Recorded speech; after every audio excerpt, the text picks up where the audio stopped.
Olá, pessoal, seja muito bem-vindo ao FDF Cast, o podcast mais abençoado da sua internet. Aqui você aprende tudo sobre foco, disciplina e fé. E o episódio de hoje está incrível. Hoje vamos falar sobre as 7 chaves de como prosperar na crise. É um convidado muito especial, mas eu já vou falando para você. Seja lá a sua crise que você esteja passando no momento, de cunho emocional, crise existencial, financeira, pega papel e caneta, que a 7ª chave pode ser aquela que vai abrir todas as portas da sua vida. Só vem comigo assistir esse episódio que está imperdível.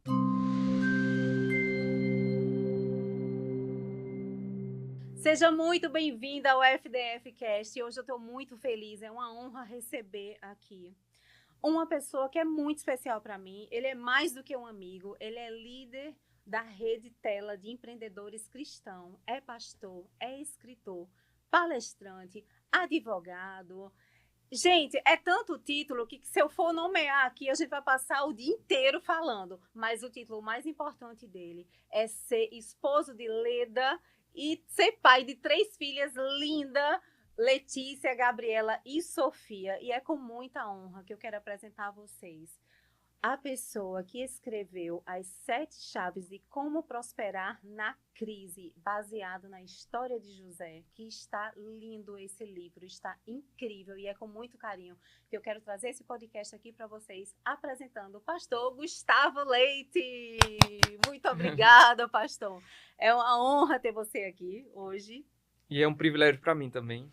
É um grande prazer estar aqui. Espero que Deus possa ministrar o seu coração e o coração de quem está nos ouvindo. No nosso coração, né? Deixa eu falar uma coisa para vocês aqui inusitada. Aqui quem manda é o Espírito Santo, então essa conversa vai fluir conforme ele quer. Vocês olham para o pastor Gustavo hoje e acham assim, nossa, que homem de luz. Vocês sabiam que ele era ateu, gente?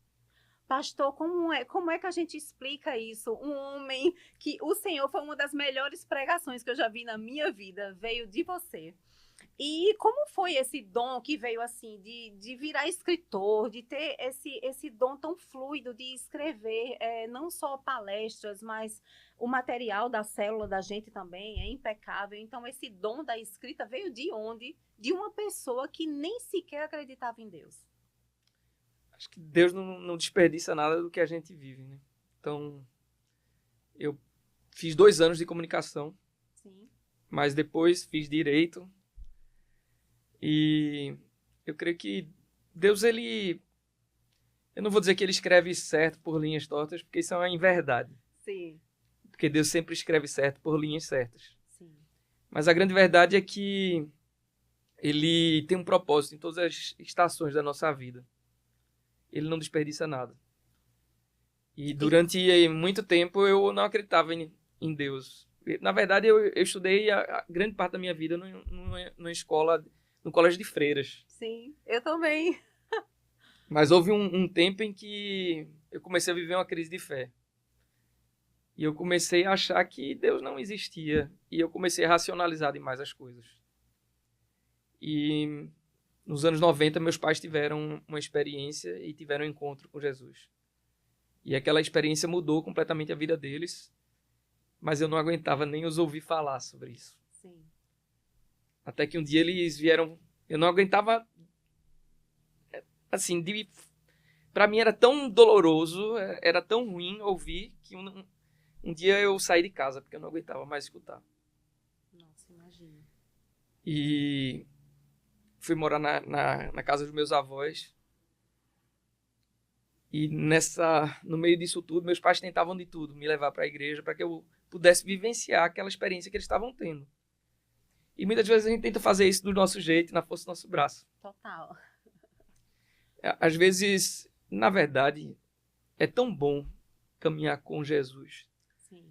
Que o desejo do nosso coração é que todas as pessoas que estão em nossa volta, as pessoas que nós amamos, o nosso desejo é que elas tenham aquela experiência, né? Que elas tenham essa vivência. E muitas vezes a gente tenta fazer isso do nosso jeito. Sim.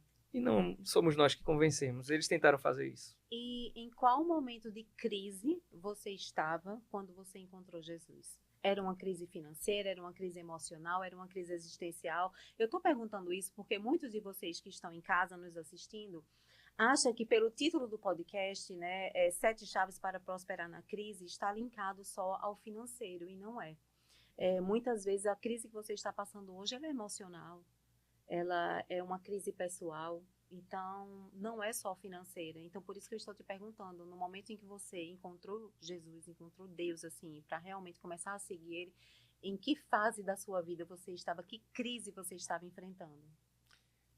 Então, depois de meus pais tentarem de todas as formas fazer com que eu tivesse a vivência que eles estavam tendo e eu sem querer conversa,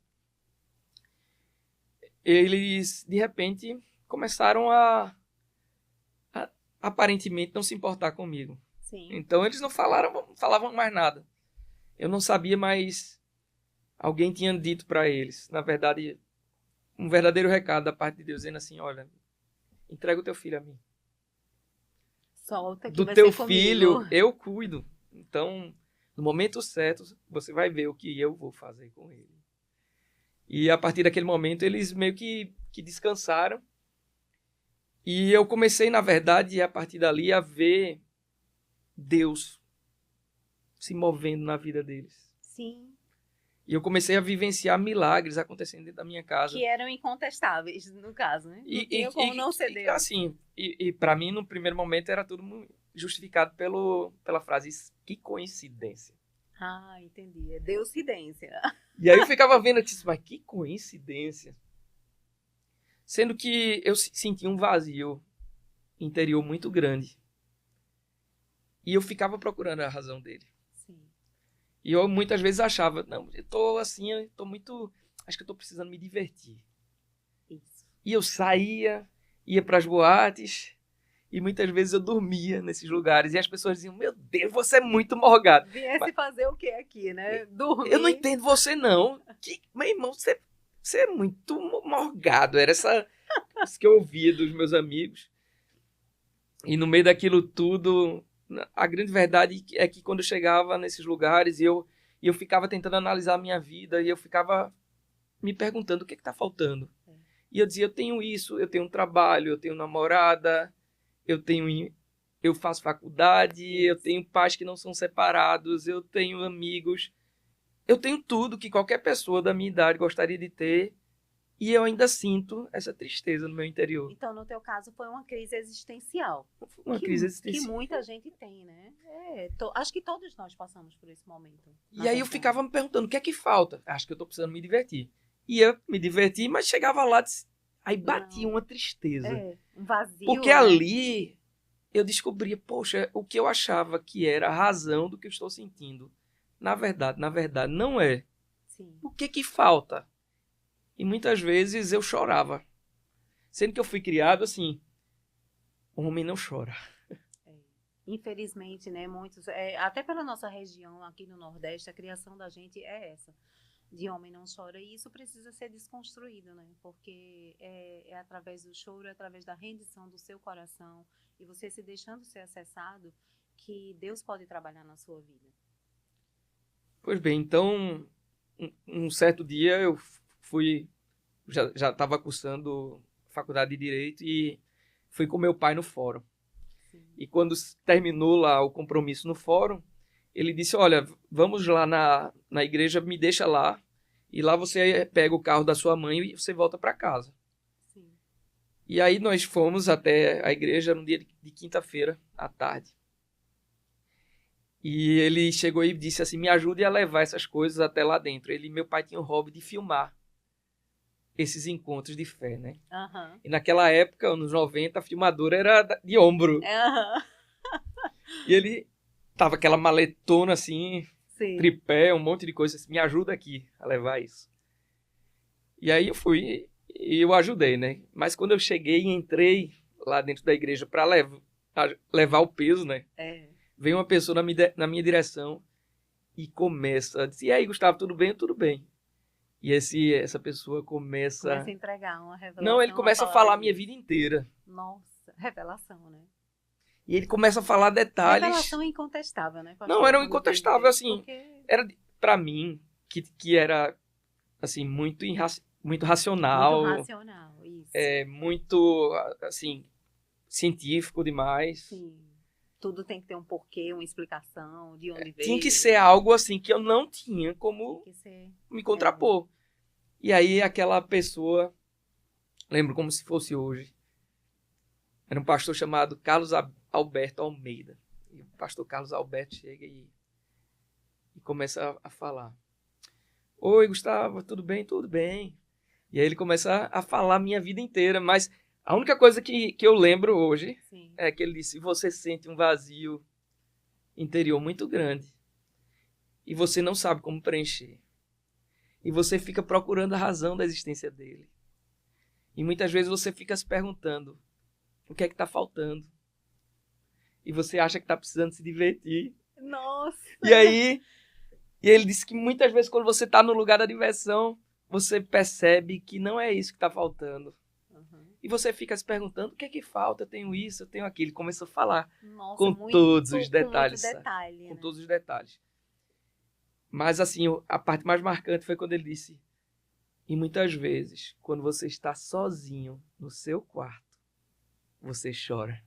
Eita, aí foi... Mas enquanto ele estava falando todos aqueles detalhes da minha vida, foi me dando a vontade de chorar, Sim, né? Mas o chorar, mas para mim, só quem sabia era você, né? Porque ninguém via você dentro do seu quarto chorando. Ninguém via. Não tinha como não ser Deus. Mas enquanto ele estava dizendo todos aqueles detalhes que só eu sabia, foi me dando a vontade de chorar, sabe? E eu segurando, porque o homem não chora, né? Mas ali tu chorou. Então, aí eu segurando, e uma vontade de chorar tão grande, e eu segurando. Porque eu fui treinado para não chorar, né? Sim. A vida toda. Até que ele disse, e muitas vezes quando você está sozinho no seu quarto, você chora. Aí eu... Ali se entregou. Comecei a chorar de uma maneira... Foi um choro diferente, não foi não? Eu sei, acho que todo mundo passa por esse choro, que é aquele é o choro da rendição que eu falo. É o choro da rendição. Foi um choro compulsivo, assim. Era um choro que eu tentava conter e eu não conseguia, sabe? E foi muito incrível, quando porque... você lembra, é uma emoção de Deus que vem na hora, assim. É algo diferente, não é um choro de tristeza, parece que é um choro de alívio, de que você encontrou algo, não sei. É muito forte. Foi bem por aí mesmo. E ele chegou e disse assim pra mim, naquela hora. Ele disse, e agora? Aquele vazio que você sentia, ele não existe mais. Porque ele acabou de ser preenchido. Amém. Porque o que faltava acabou de entrar no seu coração. Amém. E você pode continuar sentindo isso pro resto da sua vida. Isso. Se você decidir entregar o seu coração para Jesus. Você quer fazer isso? É verdade. E eu falei, eu quero. E aquele dia mudou completamente a minha vida. Sim. De tal forma que eu nunca imaginei que um dia eu estaria falando em público, que eu estaria aqui. Isso não, com certeza não fez parte dos meus planos. Estar escrevendo de forma tão excelente sobre as coisas de Deus e trazendo de um ponto de vista tão fácil de ser entendido. Isso literalmente nunca esteve no script, nos né? meus projetos. Engraçado, pastor, porque assim, existe essa resistência das pessoas de dizer, não, aceitar Jesus. Mas quando a gente fala, gente, em aceitar Jesus, é aceitar que Jesus entre no seu coração. Não é nem o ato profético de você levantar a mão em uma igreja, não é, pastor? É algo muito mais profundo do que isso. Porque eu tinha essa resistência também. E eu tenho certeza que muitas pessoas acham, que está aqui nos ouvindo, que aceitar Jesus é algo assim que você vai lá, assiste um culto, levanta a mão, aceita e pronto. Mas é uma rendição muito maior e é algo entre você e ele de forma tão íntima que vai preencher você num nível que não tem nada a ver com a placa da igreja que isso aconteceu ou a sua vida em si. É como se fosse assim, algo daqui para frente. É como se o seu destino fosse destravado. Mas não quer dizer que vai ser fácil.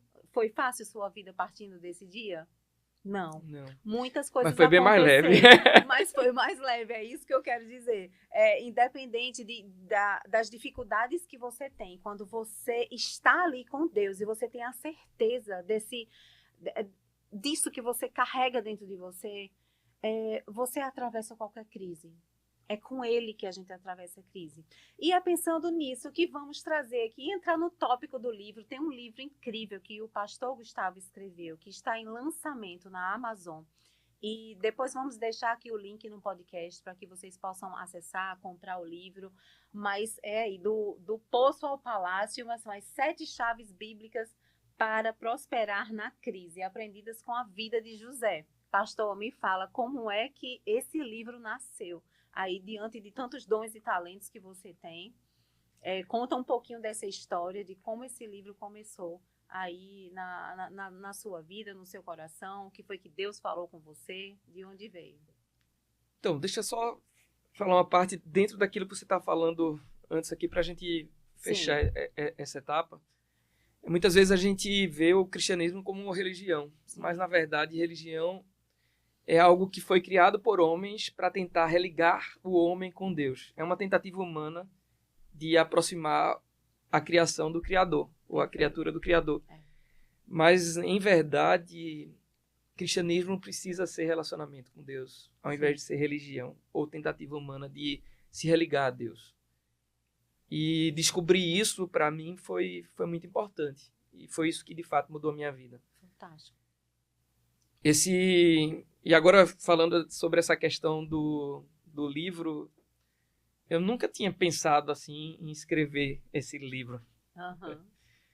Mas esse livro, ele nasceu num momento bem inusitado, porque eu estava na igreja, era um dia de domingo, estava lá participando de um culto, e tinha uma pessoa, não era eu que estava ministrando a palavra nesse dia, mas tinha uma pastora amiga, a pastora Cris, ela estava trazendo os avisos para a igreja, dizendo, olha, gente, vai acontecer isso, vai acontecer aquilo. Disse, olha, e nessa quinta-feira você não pode perder. Gustavo, vem aqui. Aí eu fui lá até a frente, até então eu não sabia o que ia acontecer, né? Disse, nessa quinta-feira. Era um domingo. Isso era um domingo. Avisando que na quinta-feira. Nessa quinta-feira você tem que estar aqui dizendo isso para as pessoas. Porque o Gustavo vai estar aqui e ele vai estar falando sobre 7 chaves para prosperar na crise. Aí eu... Ela deu o subtítulo do livro, então. Não, foi. Ela disse assim... Não, ela pautou, disse assim... Pautou. Você vai ter que estar aqui. Ou seja, venham para cá para ouvir Gustavo falar sobre 7 chaves para prosperar na crise. Vai ser fantástico e você não pode perder. Aí eu, como é?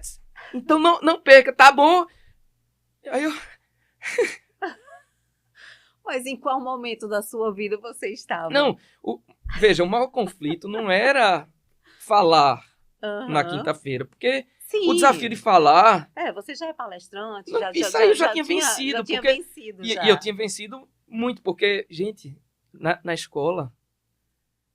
Durante a minha vida toda, quando falava em falar em público, apresentou trabalho, eu travava. Era uma tortura para mim. Né? Então, por isso que, assim, às vezes a gente acha que Deus usa o capacitado. Não. Mas Deus, na verdade, capacita aquele que Ele escolhe. Deus capacita os improváveis. Pronto, então eu sou esse. Eu sou a maior improvável. E eu também. Assim, eu sou esse improvável. Sim. E eu creio que a maior parte das pessoas que a Bíblia menciona são assim. São improváveis. Mas e aí? Tu foi para casa naquele dia? Então, eu fui para casa naquele dia e eu fui brigar com Deus. E a brincadeira era assim, não é possível, eu acho que você tá de brincadeira comigo. Tá. Porque como é que eu vou falar de 7 chaves para prosperar na crise se eu tô no meio de uma crise? Se tudo que eu tô vivendo agora se enquadra perfeitamente na definição de crise. E eu não vejo prosperidade alguma. Então como é que eu vou? Eu não sou hipócrita. Deus, eu não sou hipócrita. Porque eu acho que a gente precisa eu acho que o grande desafio de todo cristão é não ser assim um expositor da palavra, mas ser alguém que vive aquilo Sim. que fala. E eu acho que grande parte dos problemas e dos afastamentos de grande parte das pessoas da questão da fé é exatamente de olhar muitas vezes para a vida de pessoas que falam uma coisa e vivem outra completamente diferente. Então, eu busco sempre, sabe, Stefânia, tentar buscar viver aquilo que eu Sim. leio, sabe? Total. Então, Mas isso também não nos impede de fazer aquilo que Deus nos chama para fazer. Porque eu já passei por uma situação similar. Eu vim gravar um curso uma vez onde eu não tinha recurso nem para o Uber depois. meu Deus. E você vai e vem aqui e você tá toda arrumada, tá linda, maravilhosa e tal, e não sei o quê. E você dá o seu melhor ali. Uhum. Se fosse em outras épocas, eu ia dizer não.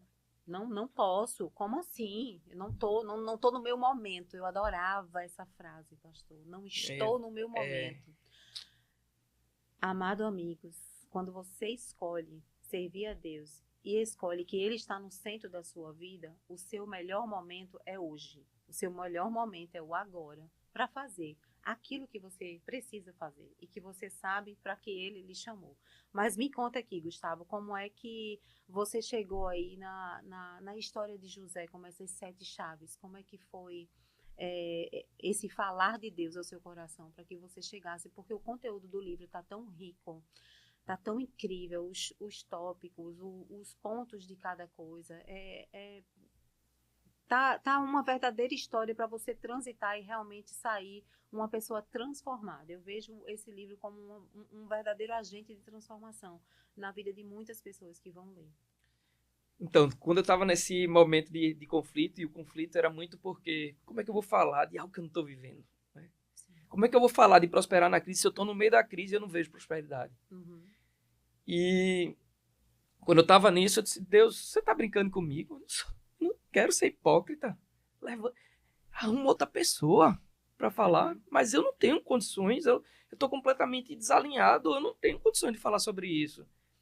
E aí, nessa hora, me veio à memória um versículo da Bíblia que está em Gênesis, no capítulo 39,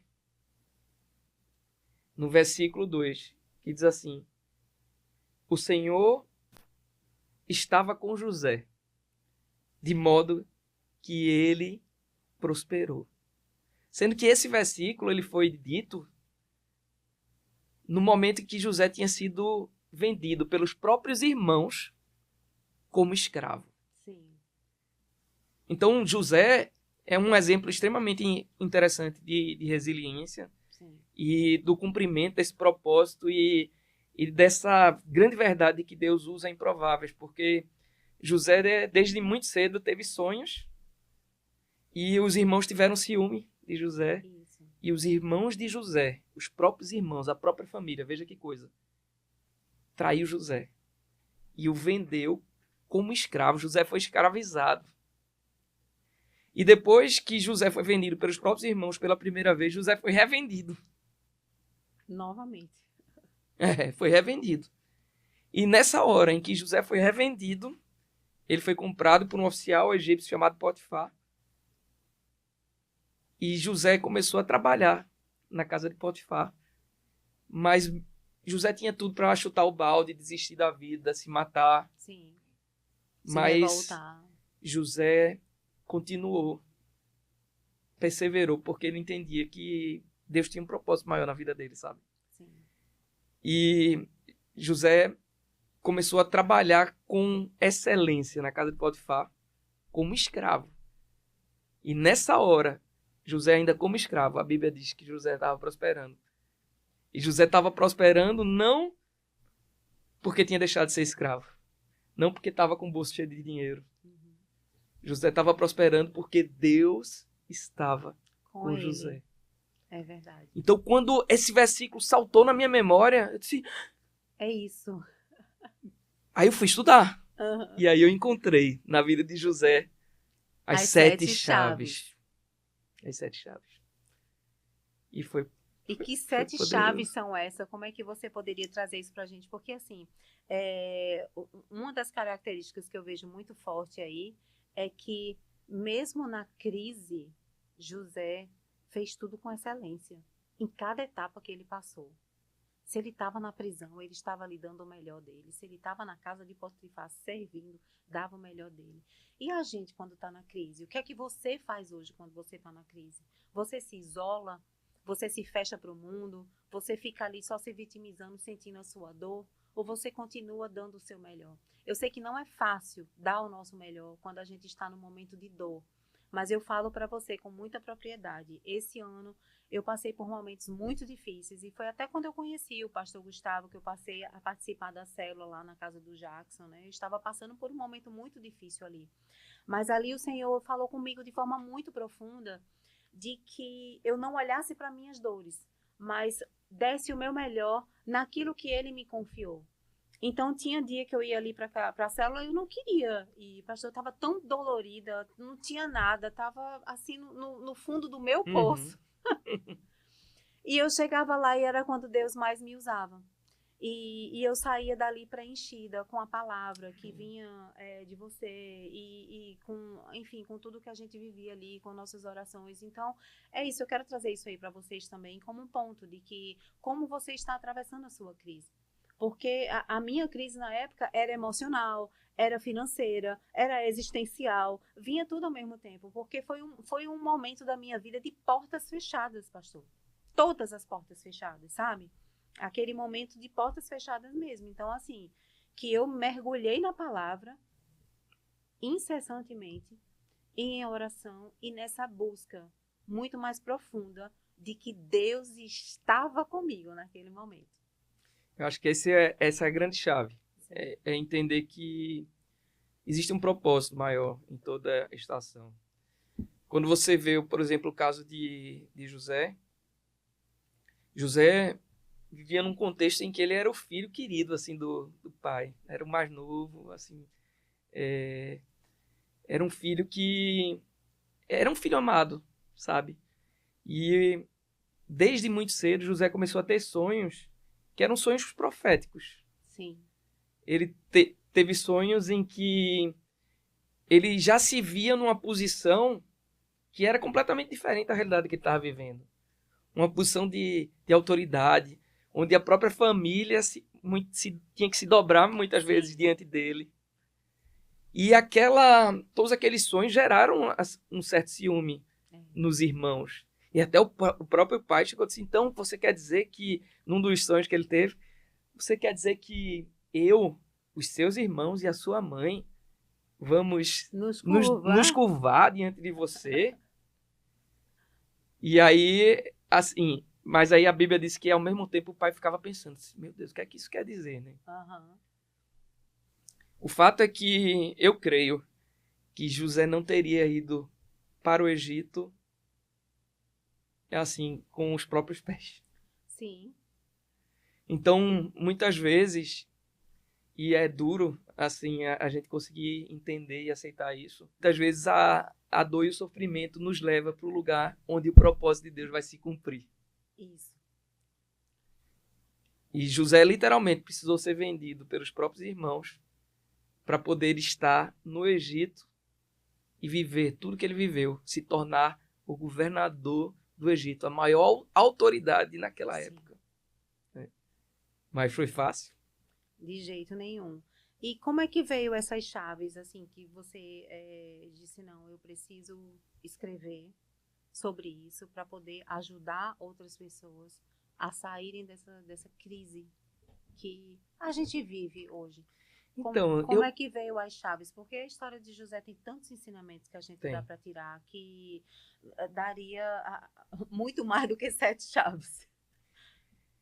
Então, quando eu fui estudar a vida de José, né, e eu percebi naquele momento em que saltou à minha memória aquele versículo que eu li para vocês de que José estava prosperando, mas em que contexto? Sim. Como escravo?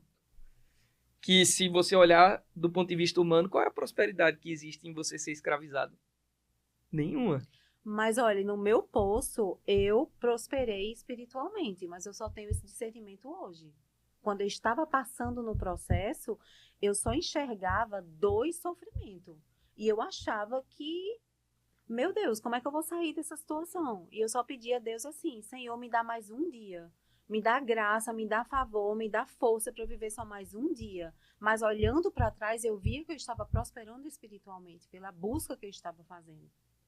Então, quando você vai no texto bíblico original, quando fala que José estava prosperando, essa palavra prosperar no hebraico, ela significa não só prosperidade material, Sim. ela significa avançar.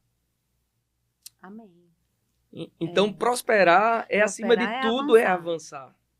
É sair, assim, é não ficar estático. Sim. Porque muitas vezes a gente fica paralisado. Sair da zona de conforto já é prosperar, né? Exatamente. Uhum. Então, quando eu estava estudando sobre a vida de José, eu pude encontrar ali as 7 chaves e na tal quinta-feira que foi anunciado, eu fui lá e levei aquela mensagem. E foi incrível o feedback das pessoas. Então, muitos começaram a me procurar e disseram, meu Deus, eu precisava ter escutado isso. Meu Deus, como Deus falou comigo. Eu me vejo nessa situação. Amém. Tudo que você disse foi para mim. Sim. E aquilo, assim, eu vi, poxa, foi... Você pode compartilhar um pouco dessas chaves só para o pessoal de casa entender também? Claro, eu vou falar um pouco sobre isso aqui. Mas o que eu achei interessante é que depois daquele dia, eu recebi um convite para falar para empresários em outro estado aqui do Brasil. Olha que bacana. E aí quando eu disse, meu Deus, falar para empresário no momento que eu tô, eu vou falar sobre o quê? Aí ele disse, meu filho, as 7 chaves que eu fale lembrei. sobre as 7 chaves para prosperar na crise. E aí eu entendi, disse, meu Deus, tem algo aqui. Tem algo muito maior, né? E aí eu fui para esse jantar, era um jantar. Sim. Repleto de empresários e naquele jantar eu fui falar, né, sobre as 7 chaves para prosperar na adversidade. E quando terminou aquele jantar, várias pessoas começaram a falar publicamente. Olha, eu queria dizer algo para vocês aqui, eu precisava estar aqui hoje. Eu precisava ouvir tudo isso que me foi dito aqui. Deus falou comigo, tudo que você falou foi a resposta que eu estava aguardando de Deus. Amém. E eu fui muito impactado com tudo aquilo, mas o que mais me marcou foi quando a minha esposa chegou e disse para mim, Gustavo, ela não tinha ido naquela quinta-feira, mas naquele momento ela disse, Gustavo, que tremendo, que palavra incrível que Deus entregou para você. Você deveria escrever um livro falando sobre isso. E foi aí que surgiu. Muito obrigada, Leda, maravilhosa, por ter inspirado o seu amado esposo a escrever esse livro. Então, foi a partir daí, gente. Sim. De uma situação inusitada, improvável, sim, que surgiu esse livro. E eu creio que esse livro vai impactar gente, não por conta de mim. Claro.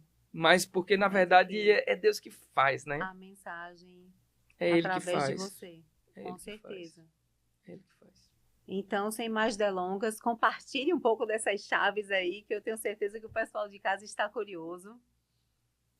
Então, a primeira chave, eu acho que a gente encontra na vida de José, é a questão da visão profética. Sim. E a visão profética é algo muito interessante porque Deus nos entrega a visão muitas vezes antes do deserto, sabe? E a gente não tem o discernimento de fazer a leitura, né? Não, a gente não tem. E muitas vezes a gente acha que a gente vai conseguir alcançar aquele sonho que está no nosso coração na força do nosso braço. Verdade. Mas os sonhos que Deus gera no nosso coração, eles não podem ser conquistados com a força do braço. Os sonhos que Deus gera no seu coração, eles vão ser alcançados através da obediência a Deus. Amém. E Deus não precisa da nossa ajuda Sim. para fazer em nossa vida aquilo que nos prometeu. Deus não precisa da sua ajuda para cumprir na sua vida aquilo que te prometeu. Ele precisa da sua obediência. E entender isso faz uma diferença muito grande. E talvez a gente fique pensando, mas por que Deus então nos dá sonhos?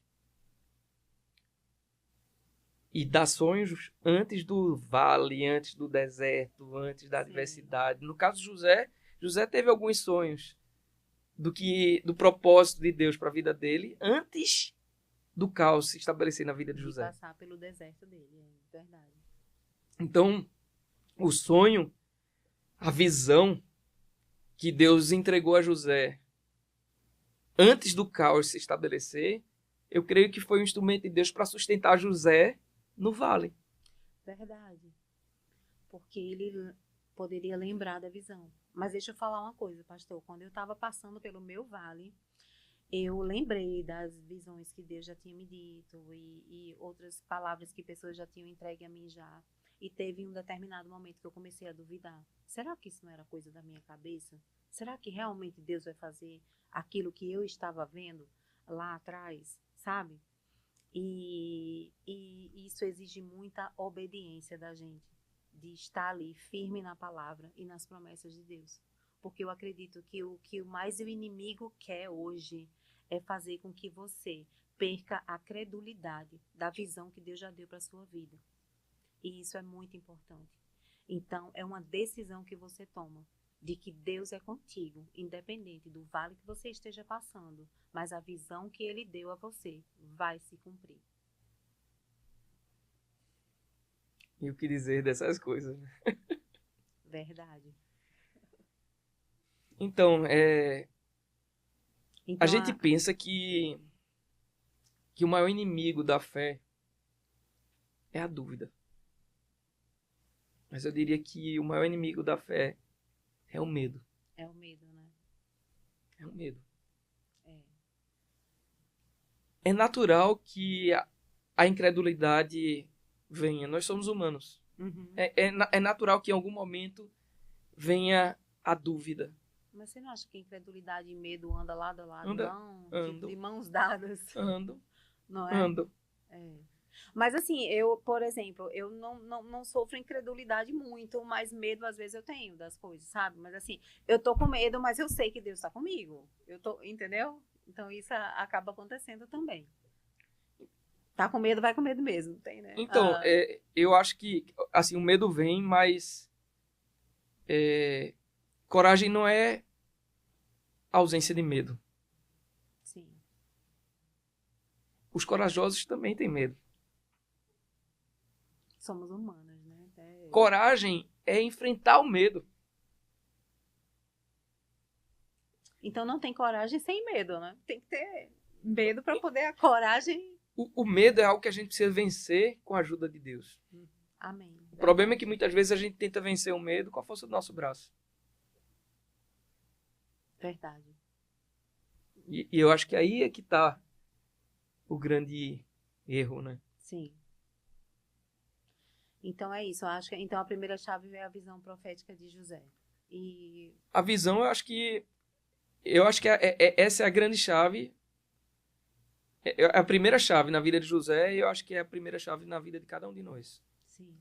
Existe uma visão que Deus plantou no seu coração, existe uma visão que Deus plantou no meu coração. E essa visão, ela muitas vezes é um instrumento de Deus para nos sustentar no meio da crise. Amém. É aquela esperança de que vai passar. Então, ó, vocês aí de casa já anota aí, primeira chave, visão profética. Vamos lá, pastor. Qual a próxima?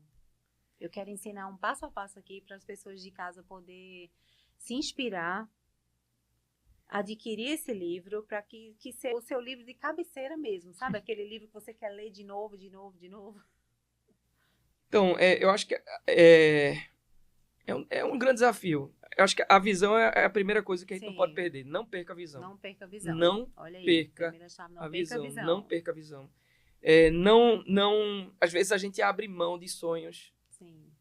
que Deus coloca em nosso coração. A gente vê isso na vida de vários homens e mulheres de Deus. O próprio Moisés vivenciou isso. Uhum. Moisés nasceu já jurado de morte, gente. E hoje a ciência mostra que o feto sente toda a tensão da mãe. Sim. E quando Moisés estava na barriga da mãe,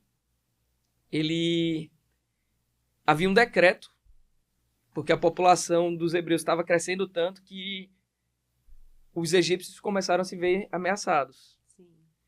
E aí, o que foi que aconteceu? O faraó, naquela época, emitiu um decreto dizendo o seguinte: todo homem que nascer deve morrer. Uhum. Só fica viva a mulher. E não tinha ultrassom. Você não tem como saber, né? Naquela época não tinha tecnologia, claro. nada disso que a gente tem hoje. E eu creio que a mãe de José estava lá. De Moisés, perdão. Sim. Bem antes de José. A mãe de Moisés estava lá. Meu Deus, será que é homem? Será que é mulher? E se for homem, eu vou perder meu filho.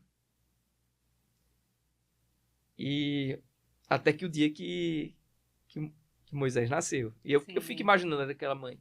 E aí, é homem ou é mulher? Sabendo já que ia perder o filho quando viu, né? Então, aí ela recebe a notícia. Uhum. É homem.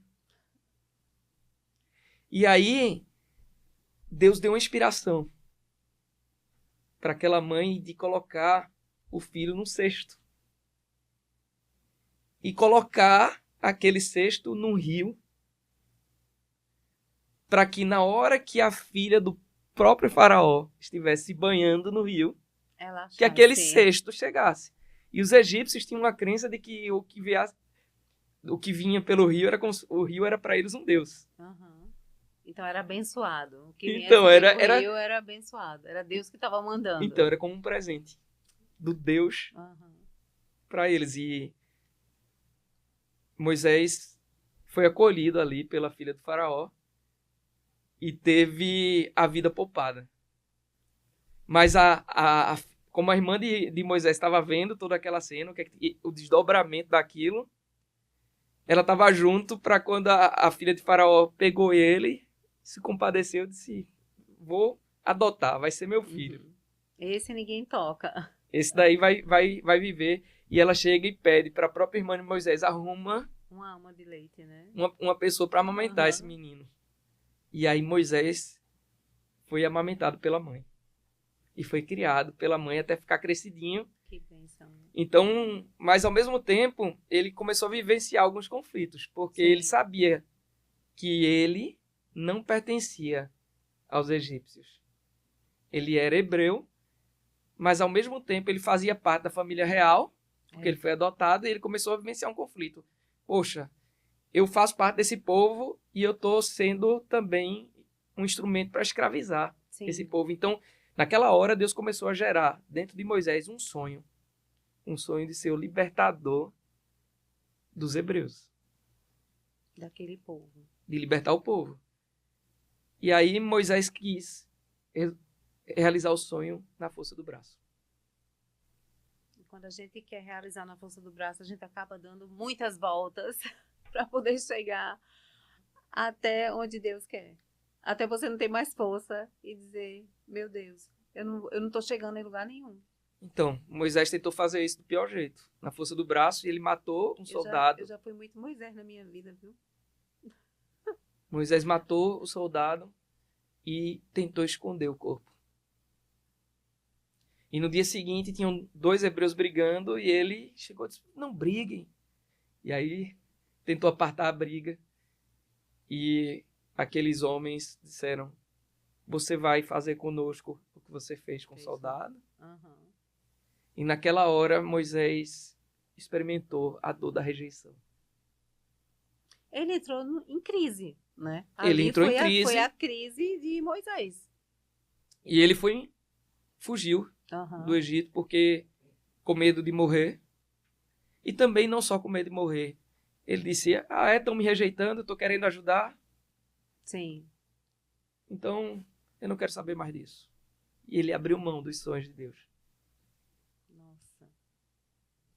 E depois de 40 anos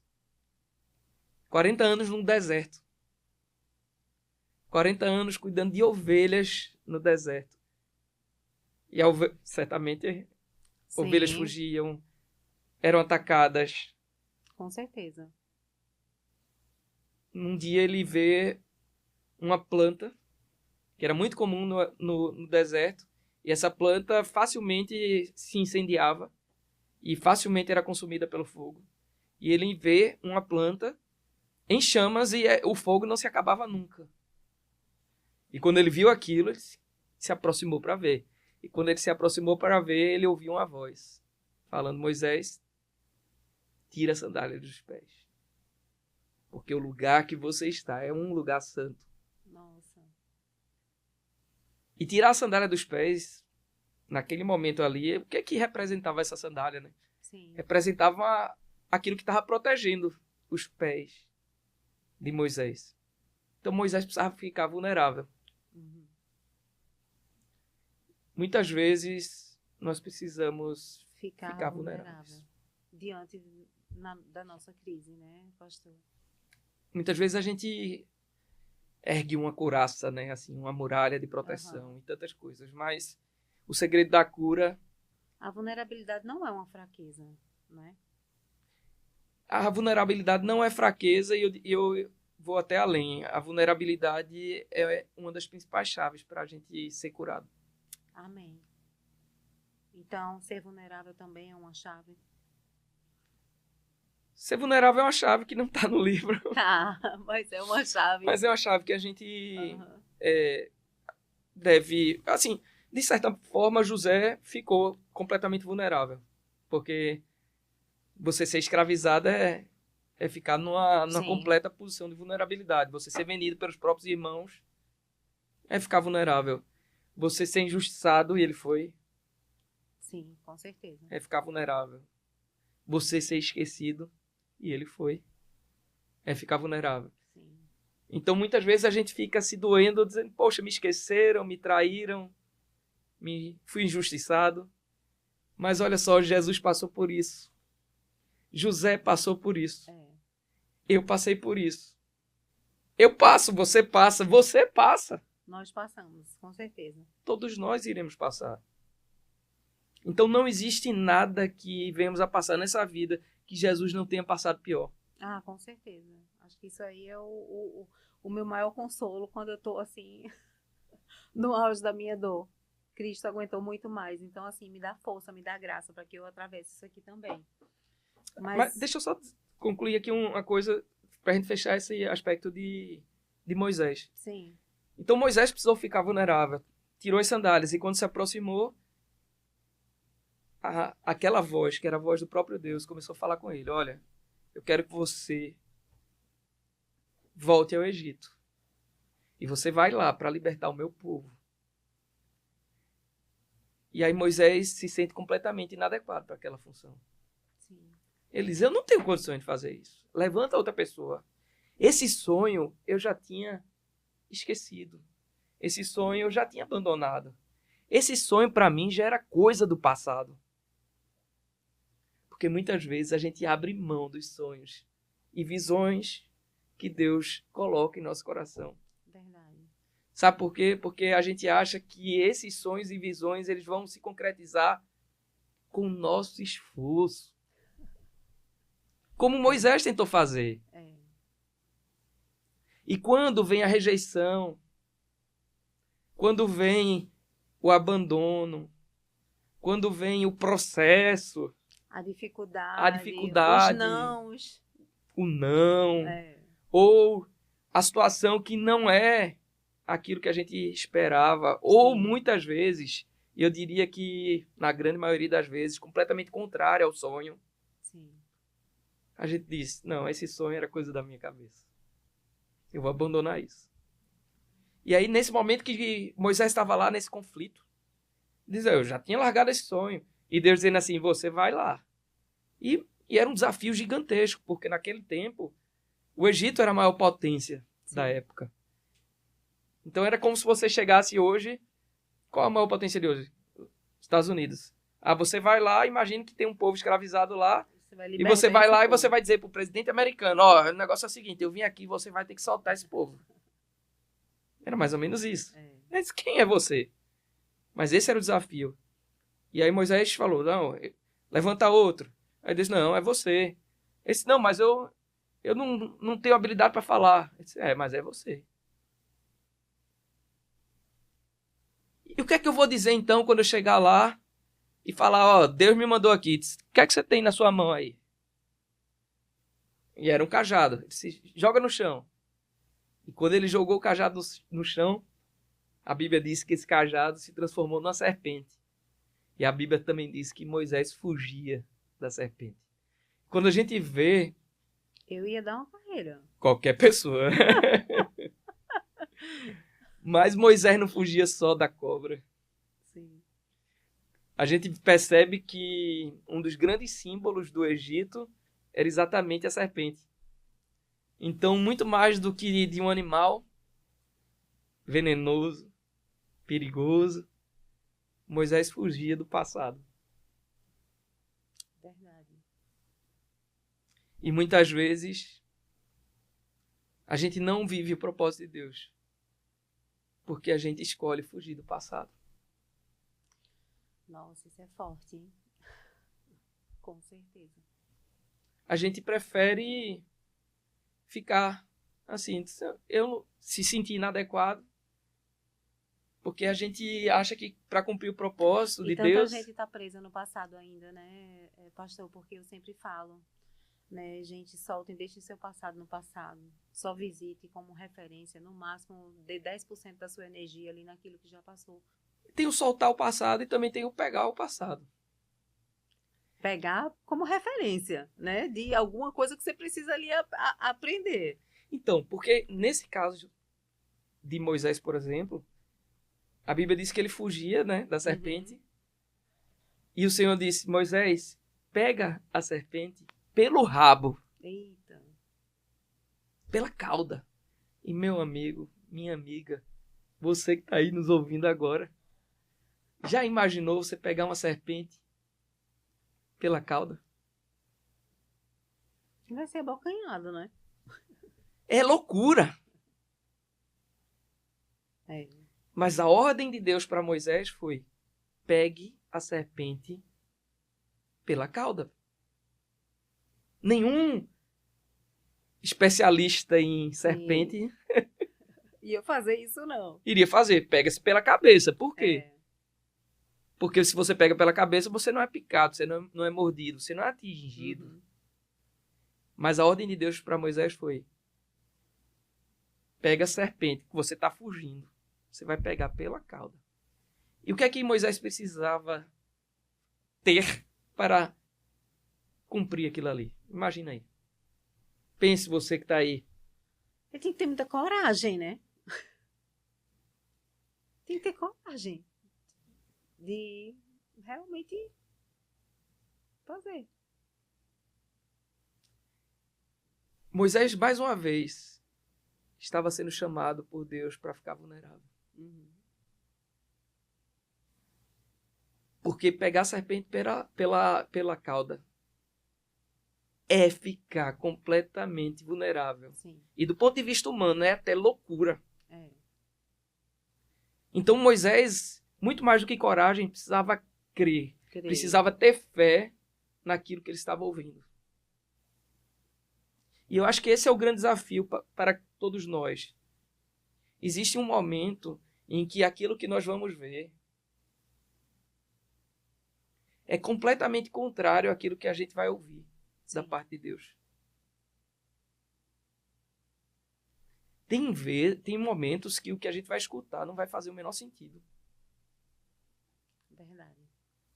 Mas o grande desafio, e a Bíblia diz que a fé vem pelo ouvir, e o ouvir pela palavra de Deus. E no texto original, que esse versículo que eu acabei de citar, ele está no Novo Testamento, que foi escrito em grego. No Novo Testamento, essa palavra que diz que a fé vem pelo ouvir, o ouvir é capacidade de escutar. Sim. E o ouvir vem pela palavra de Deus. E quando a gente vê no português, palavra, no grego pode ser logos, que é a palavra escrita, Sim. ou pode ser rema, que é a palavra revelada de Deus.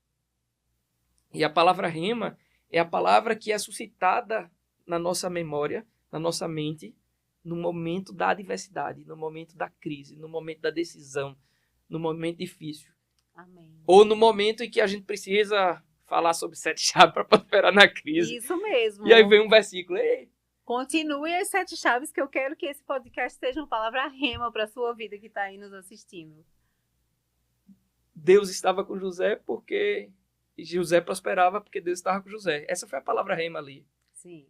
E nesse caso, do que a gente estava falando, a fé vem quando a gente consegue ouvir aquilo que Deus fala pra gente. Sim. Porque tem coisas que Deus vai falar ao nosso coração que não vai fazer o menor sentido, mas quando por fé a gente obedece, a gente começa a experimentar o milagre. E quando a gente experimenta o milagre, a gente diz, eita, foi Deus que falou comigo. É. E aí a nossa fé aumenta. E é por isso que a fé vem pela capacidade de ouvir a palavra revelada de Deus. Amém. Então, eu quero te encorajar a ler a Bíblia e a começar a ouvir essa palavra que Deus vai trazer para você nesse momento difícil que você está vivendo. Quando a gente começa a ter essa capacidade de ouvir e ler um texto que aparentemente não tem nenhum sentido, como nesse caso. Teve algo que a Bíblia disse sobre José. José prosperava porque Deus estava com José. Sim. Então, naquele momento, Deus estava dizendo para mim, a prosperidade não depende da sua conta bancária. Depende porque eu estou com você, né? Então, a prosperidade na sua vida não depende dessa situação mudar. Sim. A prosperidade depende da minha presença na sua vida. Amém. Então, muito mais do que uma realidade transformada, prosperar é ter a presença de Deus. Amém. É andar com Ele. Eu acho que essa é a maior chave, então. É ter a presença de Deus para superar qualquer crise, né? Seja ela de cunho emocional, financeiro, existencial. E voltando ao caso presença, de Moisés, quem está dando uma volta é José, é Moisés. Você está misturando tudo aqui, eu estou só deixando... Porque está tudo conectado. Deixando Deus aí falar com quem estiver em casa, conosco também, que eu estou sendo extremamente ministrada. No caso de Moisés, quando o Senhor chegou e disse para ele, agora pegue a serpente pela cauda, era como se Deus estivesse dizendo, Moisés, você precisa ficar vulnerável e precisa confiar em mim. Essa situação que você está enfrentando está deixando você completamente vulnerável. Você está fugindo da serpente. E agora você tem que pegar essa serpente pela cauda. Para fazer isso, você precisa confiar em mim. Moisés, a vulnerabilidade com a confiança em mim faz algo acontecer. Amém, é verdade. Então, quando Moisés pegou aquela serpente pela cauda, a Bíblia diz que a serpente virou novamente o cajado. E era como se Deus estivesse dizendo para Moisés, Moisés, presta atenção. Se você confiar em mim, se você me obedecer, eu vou colocar o seu passado nas suas mãos. E aí, eu creio que logo depois disso ele se coloque a mão no seu peito. E a Bíblia diz que quando Moisés colocou a mão no peito, a mão ficou leprosa. A mão ficou doente. Nossa. E aí quando Moisés certamente viu aquilo e se assustou, porque a lepra não tinha cura. Uhum. Mas Deus estava mostrando. Moisés, o problema, você se sente inadequado para o propósito que eu tenho na sua vida, porque existe algo no seu interior que precisa ser tratado por mim. Nossa. O problema não é o faraó. O problema não é a ingratidão do povo. O problema não é a rejeição que sofreu. O problema não é você ter sido nascido já jurado de morte. O problema não foi ter sido abandonado. Não, o problema não é esse. O problema é que você está ferido e você precisa ficar vulnerável e confiar em mim para ser curado. Amém. Nossa, que poderoso, né? Então, é como se Deus estivesse falando aqui com a gente hoje, gente, que o problema não é a vida que você está passando, as dificuldades, a sua crise que você está, enfim, no meio dela, se estiver em uma, ou tudo aquilo que lhe aconteceu, mas sim aquilo que você carrega disso aí dentro de você, não é, pastor? E se você chegou até aqui, não deixa de assistir a parte 2 desse episódio, que está incrível. Tem uma chave poderosíssima lá que você não pode perder de jeito nenhum. Então, ó, pega a tua água, dá uma respirada aí, já clica na parte 2 e vai direto para lá.